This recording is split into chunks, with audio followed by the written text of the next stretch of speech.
peace possible. At the time of dying, if your thought forces are strong enough and you say, I want to meet such and such a person, you can in his astral or subtle body. You can do that. There won't be any shape at all. Mary will not look like Mary, and Amantha will not look like Amantha, and Jean will not look like Jean. Right. But the recognition occurs. The recognition is there that, this is Jean, and this is Joan, and this is Jack.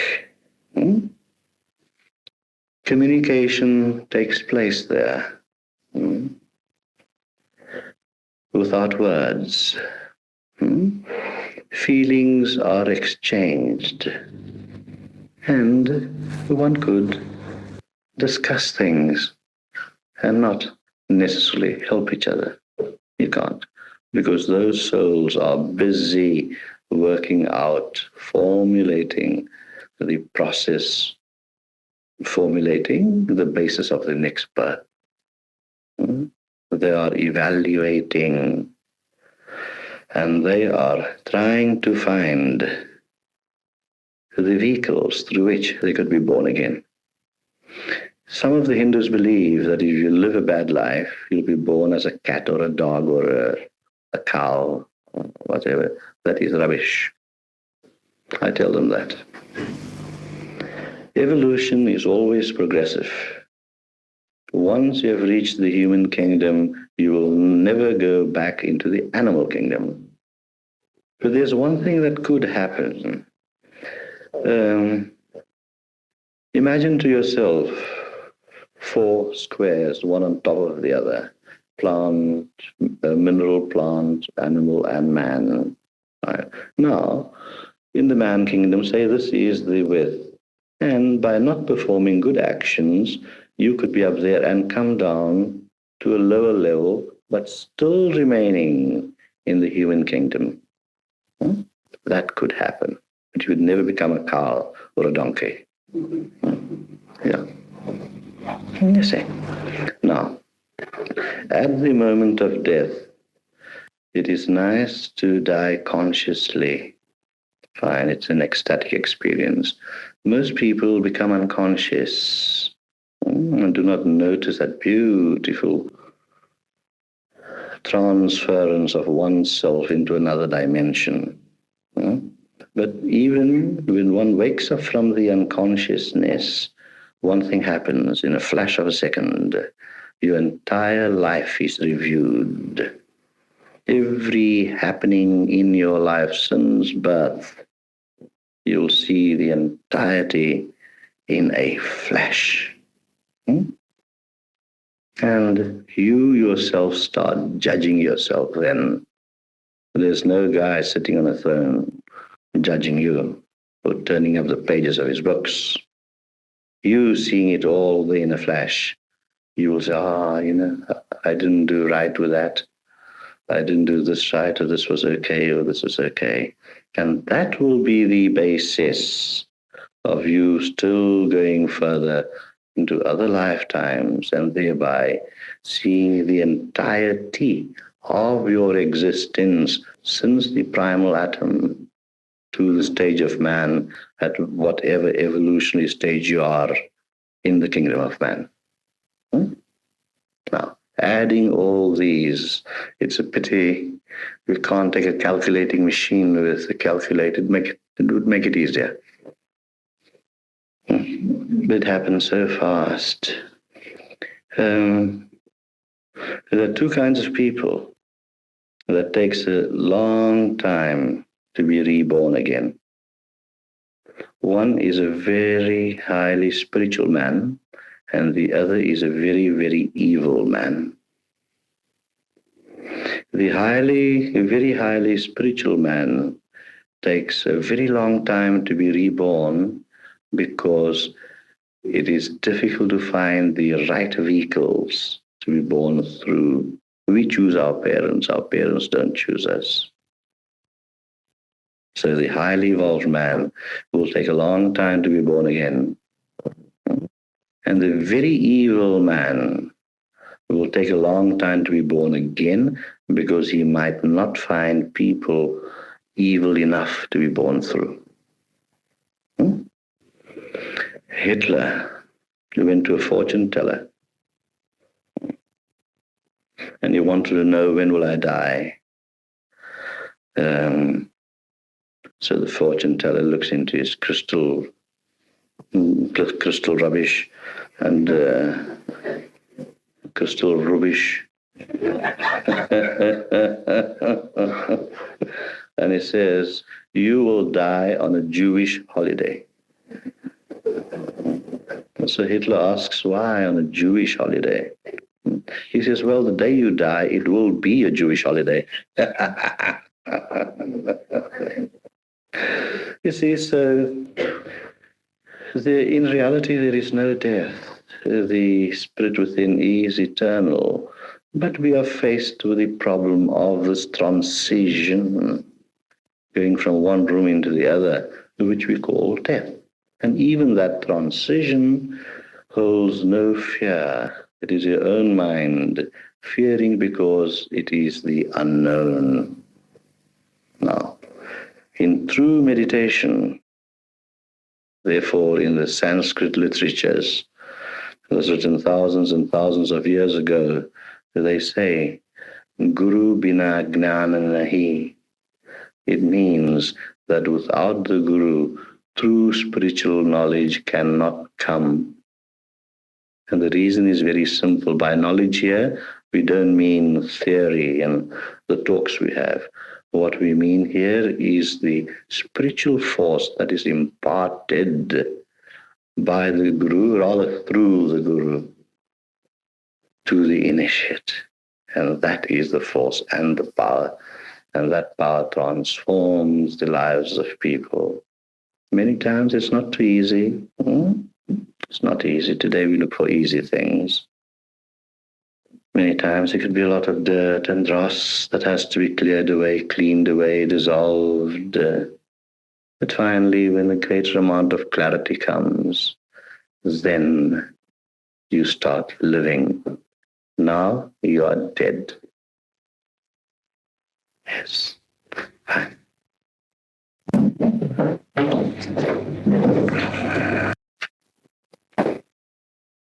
Guruji, you were just mentioning about the yogis choosing the time of their death and going into samadhi. In the foreword to Autobiography of a Yogi, it states that Paramahamsa Yogananda did just this, and that his physical body was perfectly preserved for something like 300 days, I think. Could you explain this to us, the reason why it happened? And could this be termed a siddhi? Or? Yeah. What happens there is this, that although the subtle body has departed, and it being of such great power that the light of it is still left in the body. What analogy can we use?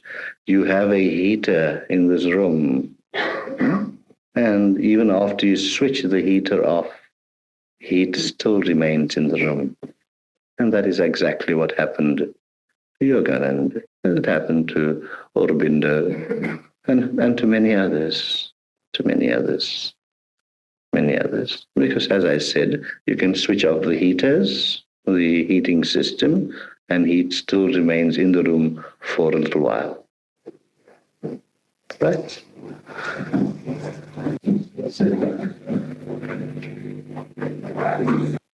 So you just told us that people have preconceived ideas, like rivers of wine and all of those things, then they will find that after they die. Must it not be a rather long and painful process? Must the person not have to realize eventually that his preconceived ideas were wrong? And will that not be painful to him? It will not be painful. At first he has preconceived ideas where he thinks that this or that he will find, and that he will find. But then remember, he's still in the process of evolution. And perhaps in many births later, he finds out that all these things were just ideas. After the rivers of wine, he might develop a new concept in a different life where he might find a different set of circumstances. And that too, if his belief is strong enough, he will find.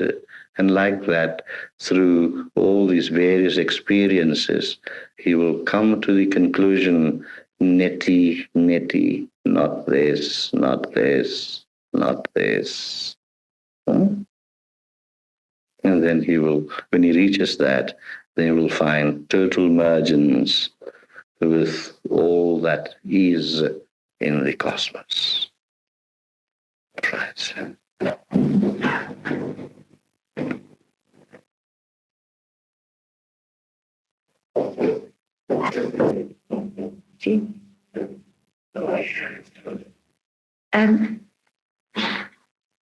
I'm changing the subject altogether. Good. What can we do to help in the world, the people, in all this trauma that we seem to have at the present time? I want to do it all now. Yes, sure. Yes, that was a question which is very similar to which Graham Parr asked last night, that if people have hatred and anger, how can we help them? Yes, I think that would cover your question, really. What is very commendable is the very desire you have in you to help others. That desire alone, if it is brought to fruition, would have a greater force and power. But even if it is not brought to its practical counterpart or actual worldly counterpart, the very intention in itself serves a great purpose. And as you said, I wish that all the problems of the world were like a boulder on the world's chest, that I could just go and remove and take off. But that is not to be. It could never be. The entire world, total peace can only come with enlightenment. Right? And the population of the entire world cannot be enlightened at the same time. There are teachers in this world that teach of the age of enlightenment, and that I regard to be just a bait and a fallacy. A bait in the sense because people by nature always have a desire, perhaps not in the forefront, but an inner desire to be helpful to others. They have that. And by promulgating the age of enlightenment, the hearts of people are titillated that you can help. Not true.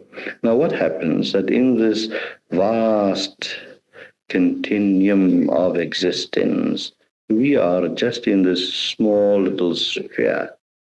So as the highly evolved pass out this way, other beings from a lower plane enter into our world. So you will always have this. Always, it's a continuous flow like a river. Continuous flow. But then in the river, the water's here, the water's there, the water's everywhere. The water's at the beginning and at the end. And who says one bit of water is better than the other bit? So we're all passengers, all travelers, wayfarers on this path. If people would only realize that the path and he himself is but one. For that is the way, that is the life, that is the truth. No. Next. The bell didn't ring yet. You can't hear the bell. Let me tell you this one then, before it right. This tourist who went to New Mexico and went to an Indian trading post, the Red Indians, and was souvenir hunting, and bought a lot of souvenirs, and amongst all these souvenirs bought a lovely Indian peace pipe, so ornately made, intricate, and something was written on it in the Red Indian language. And so this lady was so excited. She went up to some Indian and says, "Would you read this for me and translate it for me?" So this man read it and he says, "Oh, that is easy. It says, smoking is hazardous to health."